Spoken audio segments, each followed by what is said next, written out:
ಕೇಂದ್ರ ಹಾಗೂ ರಾಜ್ಯ ಸರ್ಕಾರಗಳಲ್ಲಿ ದೊಡ್ಡ ಪ್ರಮಾಣದಲ್ಲಿ ಖಾಲಿ ಇರುವ ಹುದ್ದೆಗಳನ್ನು ತಕ್ಷಣ ಭರ್ತಿ ಮಾಡಬೇಕು ಎಂದು ಆಗ್ರಹಿಸಿ ಇಂದು ಧಾರವಾಡದಲ್ಲಿ ಪ್ರತಿಭಟನೆ ನಡೆಯಿತು. ವಿವಿಧ ಸಂಘಟನೆಗಳ ನೇತೃತ್ವದಲ್ಲಿ ಯುವಕರು, ಉದ್ಯೋಗಾಕಾಂಕ್ಷಿಗಳು ಹಾಗೂ ವಿದ್ಯಾರ್ಥಿಗಳು ಭಾಗವಹಿಸಿ ಸರ್ಕಾರದ ವಿರುದ್ಧ ಆಕ್ರೋಶ ವ್ಯಕ್ತಪಡಿಸಿದರು. ಹಣಕಾಸು ಸಚಿವಾಲಯವೇ ನೀಡಿದ ಮಾಹಿತಿಯ ಪ್ರಕಾರ 2025ರ ಜುಲೈ ತಿಂಗಳಿನ ಮಟ್ಟಿಗೆ ಕೇಂದ್ರ ಸರ್ಕಾರದ 78 ಇಲಾಖೆಗಳಲ್ಲಿ 9.79 ಲಕ್ಷಕ್ಕೂ ಹೆಚ್ಚು ಹುದ್ದೆಗಳು ಖಾಲಿಯಿವೆ. ರೈಲ್ವೆ ಇಲಾಖೆ ಅಗ್ರಸ್ಥಾನದಲ್ಲಿದೆ.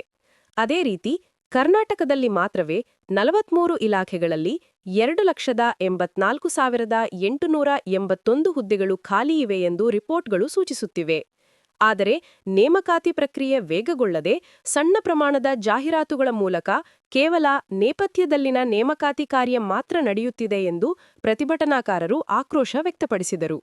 ಉದ್ಯೋಗಕ್ಕಾಗಿ ವರ್ಷಗಳಿಂದ ಸಿದ್ಧತೆ ನಡೆಸುತ್ತಿರುವ ಲಕ್ಷಾಂತರ ಯುವಕರ ಕನಸುಗಳನ್ನು ಸರ್ಕಾರ ತುಚ್ಛ ಮಾಡಿಬಿಡುತ್ತಿದ್ದು, ಅಸ್ತಿತ್ವದಲ್ಲಿರುವ ಹಲವಾರು ಹುದ್ದೆಗಳನ್ನೇ ರದ್ದುಪಡಿಸಿ ಯುವಜನರನ್ನು ಬೀದಿಗಿಳಿಸಲಾಗಿದೆ ಎಂದು ಪ್ರತಿಭಟನಾಕಾರರು ಆರೋಪಿಸಿದರು. ಅಭಿಷೇಕ್ ಜೊತೆ ಶಶಿಕಾಂತ ಯರ್ನಿವಸಲ, ಧಾರವಾಡ.